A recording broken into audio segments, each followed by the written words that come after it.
अऊज़ु बिल्लाहि मिनश शैतानिर रजीम। पनाह मांगता हूँ मैं अल्लाह की शैतान मरदूद से।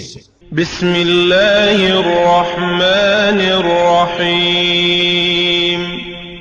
शुरू अल्लाह के नाम से जो बड़ा मेहरबान नहायत रहम वाला है। द बॉटम लाइन के नाज़रीन इकराम, अस्सलामु अलैकुम। मोहतरम नाजरीन, हम अपनी आज की वीडियो में हजरत शाह हुसैन अल मारूफ माधू लाल हुसैन रहमतुल्लाह अलैह की एक अजीबो गरीब करामत आपके सामने पेश करेंगे जो यकीनन आपके लिए दिलचस्पी का बायस होगी। नाजरीन कराम, नूर अहमद चिश्ती ने शाह हुसैन के मिजार की तामीर की जो तफसील बयान की है उसमें एक ऐसे वाक्या की तरफ भी इशारा है जिसका जिक्र हकीकतुल फुकरा में नहीं मगर बाद की दूसरी बेशुमार किताबों में इसे दोहराया गया है। शाह हुसैन की बाबूपुरा, जिसको आज बागबानपुरा कहते हैं, के जिम्मेदार बाबू से दोस्ती थी। दूसरे माधू लाल को आखिरी सबके मार्फत उन्होंने इसी इलाका में दिया था और इसके बाद ही इसे राजा मान सिंह की मुलाजमत पर दक्कन की तरफ भेज दिया गया था और तीसरे अपने दोस्तों को इकट्ठा करके वसीयत की थी कि मरने के बाद उन्हें रावी के किनारे शाहदरा में दफन किया जाए, जहाँ वो 13 साल दफन रहेंगे। इसके बाद जब दरिया के सैलाब से उनकी कब्र धंस जाएगी तो फिर इनकी नाश को दोबारा वहाँ से निकालकर बाबूपुरा यानी बागबानपुरा में दफन किया जाए। नूरम चिश्ती रहमतुल्लाह अलैह लिखते हैं, जब वहाँ से हस्बे वसीयत शाह हुसैन के यहाँ बाबूपुरा में जनाजा हजरत का लेकर आए तो ये मामला पेश हुआ कि उस वक्त यहाँ बमुकाम मदफन मकान जोगियान गोरखनाथ का था और वहाँ एक जोगी मुसम्मी पीर गोरखनाथ माँ चेला रहा करता था, मगर कुछ इमारत मौजूद न थी। जब जनाजा फैज़े अंदर आया तो जोगी दफन से रोकने लगा और बोला कि मकान अभी तक हिंदुओं का है, यहाँ मुसलमान की कब्र होनी बहुत मुश्किल है। उस वक्त हजरत की लाश से आवाज आई, ऐ जोगी, फलानी जगह को यानी कि अब जहाँ हजरत की कब्र है खोदो, अगर वहाँ से तस्बीह और मुसल्ला और कुरान शरीफ और दस्तार सुर्ख रंग की निकले तो मकान हमारा वरना आपका। गर्ज जब उस जगह को खोदा गया तो असबाबे बिजिन से ही वहाँ से निकला, यानी वहाँ से तस्बीह, मुसल्ला, कुरान शरीफ और सुर्ख रंग की दस्तार बरामद हुई। जब वो नादम हुआ तो उसने अर्ज की कि अब मैं कहाँ जाऊँ। अरशाद हुआ कि बमुकाम टिल्ला गोरखनाथ जाकर रह लो। वो तो उधर रवाना हुआ और ये करामत हजरत की देखकर एक लायकमंद चेला उसका हजरत का खादम मुशर्रफ इस्लाम हुआ, जिसका नाम खाकी दीवान रखा गया और उसकी कब्र ज़ेरे दरख्त वन अंदर 4 दीवारी हजरत के मजार के मौजूद है और हजरत वहाँ ही यानी उस जगह पर दफन हुए। और इस खाकी दीवान को हजरत की तरफ से हुक्म हुआ कि ये दस्तार सुर्ख अमानतन माधू जो हमारे महबूब हैं उनकी है, जब वो आए तो ये अमानत उनको दे दी जाए। बाबा खाकी फिर आपके मजार का मतवल्ली और मुजावर बन गया। इसके कुछ अर्सा बाद जब हजरत माधू आपके मजार पर तशरीफ लाए तो खाकी बाबा ने वो दस्तार आपके हवाले कर दी और बयान किया जाता है कि आपने दुआ की कि अल्लाह ताला मुझे इसी वक्त इस जमीन में समा ले, तो कहा जाता है कि वो उसी वक्त जमीन में समा गए। शायद इसी पर कहा गया था कि माधू आया तो खाकी समाया। बयान किया जाता है कि एक रोज एक सैयद ने एक ब्राह्मण से दीन हनूद पर इस्लाम की फौकियत के सिलसिला में गुफ्तगू की और राजा को सालस मुकर्रर किया। राजा ने कहा कि अगर मैं इस्लाम को बेहतर बताऊंगा तो लोग कहेंगे कि बादशाह वक्त की खुशामद में ऐसा कहता है, अगर उसके खिलाफ कहता हूँ तो जानबदारी पर महमूल किया जाएगा। जब इन लोगों ने इसरार किया तो राजा ने कहा, मैं आलम तो नहीं हूँ जो आपको बताऊं। इतने में हजरत शाह हुसैन का गुजर उधर से हुआ। उन्होंने सिर्फ एक बात कही, फरमाया कि हिंदुओं के मजहब में जो इतने कदीम जमाना से चला आता है, अगर कोई कितना ही मजहबी एतबार से साहिबे कमाल हो, जैसे ही मरता है लोग उसको जला देते हैं और हवा में उड़ा देते हैं। अगर कोई शख्स रात के वक्त वहाँ जाए तो जिन्नात का खौफ होता है। और इस्लाम में हर कस्बा, हर शहर में ऐसे बुजुर्गों के मज़ारात हैं जिनकी ज़ियारत लोग न सिर्फ दिन को करते हैं बल्कि रात को भी करते हैं और शब बेदारी भी उन्हीं मज़ारात पर की जाती है और वो इसको बाइसे बरकत समझते हैं और तरह तरह की मजालस मुनक्कद की जाती हैं। क्या ये कम है कि इस्लाम दीन हनूद पर 1000 दर्जे बुलंद है। नाज़रीन इकराम, ये शान होती है औलिया अल्लाह की।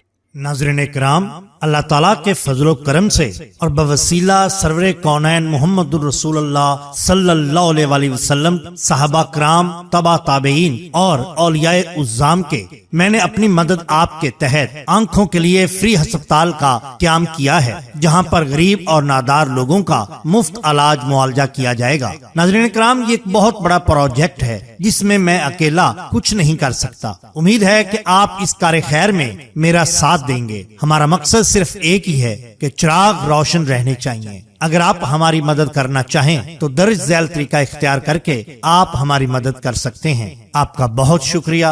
अल्लाह हाफिज। नाज़रीन कराम, ये बात तो रोज़े रोशन की तरह आया है कि अकबर बादशाह ने जो नया दीन मुतारफ करवाया था, जिसको वो दीन इलाही कहता था, वो उस दीन से बिल्कुल मुख्तलिफ था जो अल्लाह तबारक ताला ने मोहम्मद अरबी सल्लल्लाहु अलैहि वसल्लम के जरिया रहती दुनिया तक के इंसानों पर नाज़िल किया। मुगल शहनशाह ने अपने इस नाम नेहाद दीन को जबरदस्ती अवामुन नास पर मुसल्लत करने की भरपूर कोशिश की। कुछ लोगों ने खौफे अकबरी में आकर इसको कबूल भी कर लिया, मगर चंद लोग ऐसे भी मौजूद थे जिन्होंने सिर्फ अल्लाह के खौफ को दिल में पाल रखा था। वो किसी शहनशाह के दबदबे में नहीं आते थे। उनमें ही एक नाम हजरत शाह हुसैन उर्फ हजरत मादुलाल हुसैन भी हैं, जिन्होंने वक्त के फिरौनों की आंखों में आंखें डालकर न सिर्फ उसकी मुखालफत की बल्कि उसको नाकों चने भी चबवाए।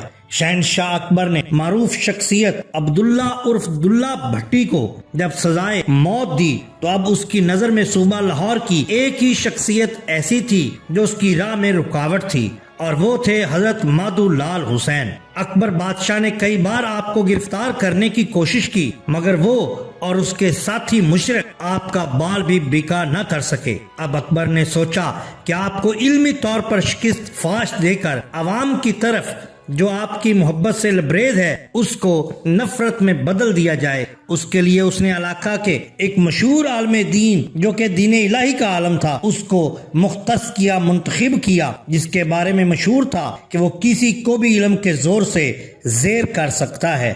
वो काफी मगरूर था और ऐबी भी।